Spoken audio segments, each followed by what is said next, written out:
বন্ধুরা, আমি সজনে ডাঁটা, আলু আর টমেটো নিয়েছি। এই গরমে নিরামিষ পাতলা ঝোল বানিয়ে দেখাবো, শরীরের পক্ষে খুব উপকারী। তবে চলো এখন আমি সজনে ডাঁটা, আলু আর টমেটোটা কেটে নেই।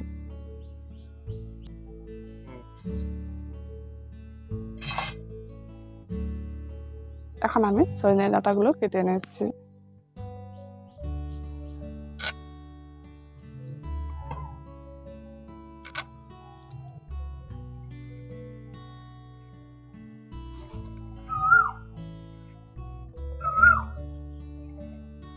সজনে ডাঁটার খোসা ছাড়িয়ে এইভাবে করে কেটে নিয়েছি। সবগুলো এইভাবে কেটে নেব।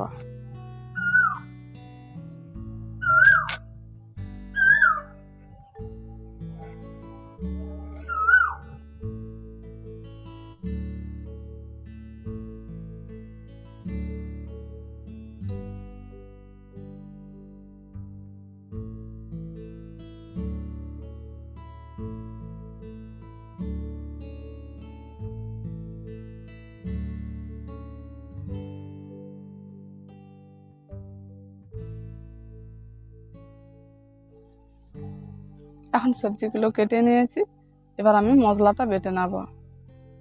এখন নিয়েছি জিরে,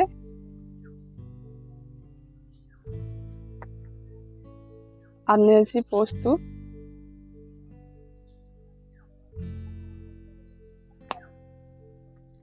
আর নিয়েছি 4টে কাঁচা লঙ্কা।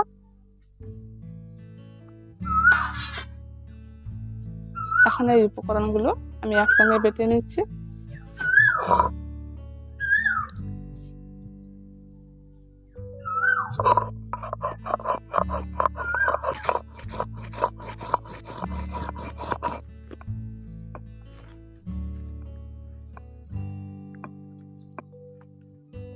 আর নিয়েছি সরষেটাকে আলাদা করে বেটে নিচ্ছি।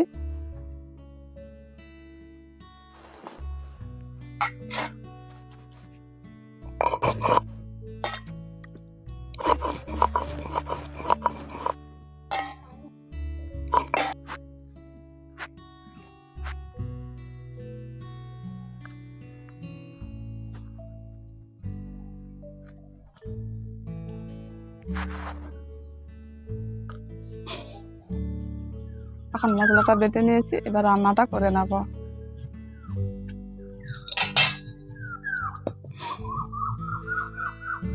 এর মধ্যে কিছু উপকরণ আমি এখন ভেজে নেব। এখন আমি নিয়েছি গোটা ধনে আর গোটা জিরে আর মৌরি আর শুকনো লঙ্কা, একসঙ্গে ভালো করে ভেজে নেব। শুকনো কড়াই আমি এখন নাড়াচাড়া করে ভালো করে এগুলোকে ভেজে নিচ্ছি।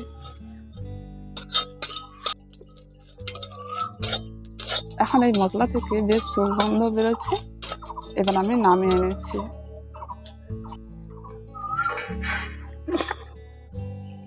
এবার এগুলোকে আমি এখন গুঁড়ো করে নেব। এখন কড়ার মধ্যে তেলটা দিয়ে দিচ্ছি। ওই তেলের মধ্যে তেজপাতা দিয়ে দিচ্ছি, অল্প করে কালো জিরে দিয়ে দিচ্ছি,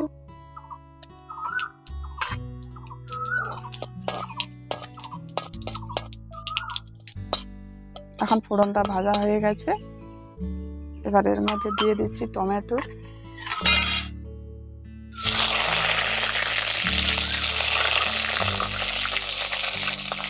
টমেটোটাকে ভালো করে ওর মধ্যে একটু ভেজে নিচ্ছি।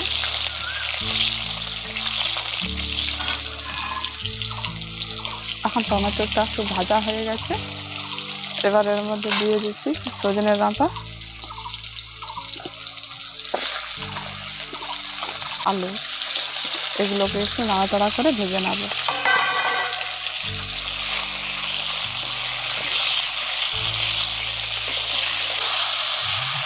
এখন সজনে ডাঁটা, আলুগুলো একটু ভাজা হয়ে গেছে, এবার এর মধ্যে পরিমাণ মতো লবণটা দিয়ে দিচ্ছি। পরিমাণ মতো লবণ,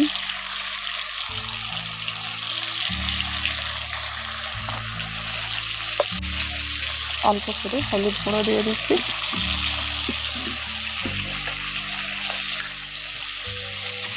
এটা দিয়ে ভালো করে আবার একটু নাড়াচাড়া করে কষে নিচ্ছি।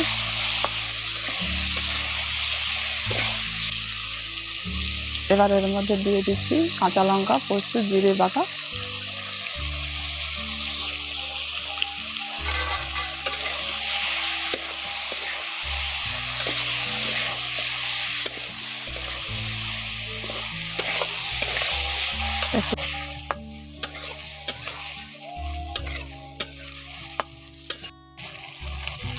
এখন মশলা দিয়ে কিছুক্ষণ ধরে একটু ভালো করে কষিয়ে নিয়েছি।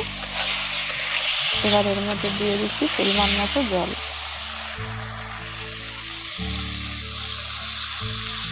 আলুগুলো সিদ্ধ হবে, তার জন্য একটু জলটা বেশি করে দিয়েছি।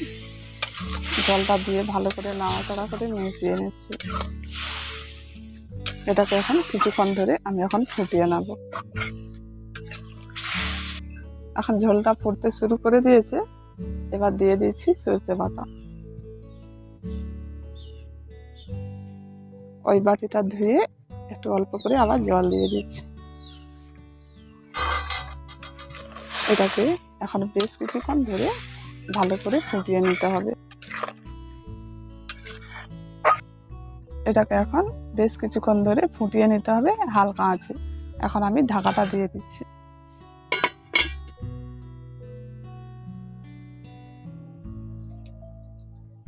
বেশ কিছুক্ষণ ধরে আমি এখন এই রেসিপিটাকে ফুটিয়ে নিয়েছি। এখন আলুগুলো খুব সুন্দর সিদ্ধ হয়ে গেছে, আর সজনের ডাঁটাগুলো খুব সুন্দর সিদ্ধ হয়ে গেছে। এবার আমি এর মধ্যে দিয়ে দিচ্ছি ভাজা গরম মশলা গুঁড়ো।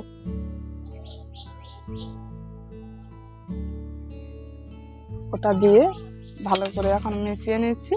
এই রেসিপিটা এখন আমার সম্পূর্ণভাবে তৈরি হয়ে গেছে। এবার আমি নামিয়ে নিচ্ছি।